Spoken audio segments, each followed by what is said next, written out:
Willkommen bei Asim-TV. Jetzt versuchen wir es mit einem anderen Zungenbrecher.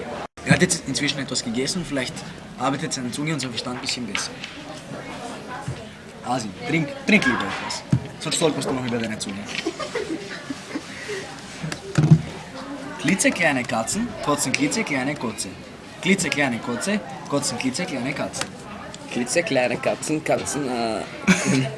klitzekleine Katzen kotzen klitzekleine Kutze. Und das? Klitzekleine Kotze Kotzen. kotzen kleine Kinder, klitzekleine Katzen. Jetzt schneller. Klitzekleine Katzen? Klitzekleine Katzen kotzen klitzekleine Katzen. Klitzekleine kotzen klitzekleine Katzen. Klitzekleine Katzen kotzen klitzekleine Kotze. Klitzekleine Kotzen. Sag. Klitzekleine Katzen kotzen klitzekleine Kutzen. Nein. Kotze. Klitzekleine Katzen kotzen klitzekleine Kotze. Klitzekleine Katzen kotzen klitzekleine Kutze.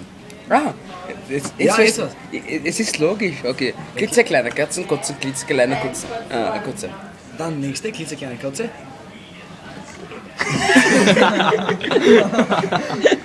Er muss eh schon kotzen. Klitzekleine? Klitzekleine Kutze kostet. Nein. Kotze. Okay, klitzekleine.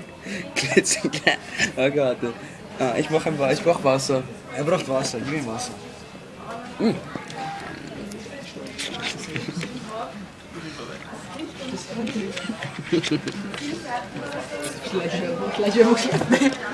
So, versuchen wir es. Klitzekleine Kotze.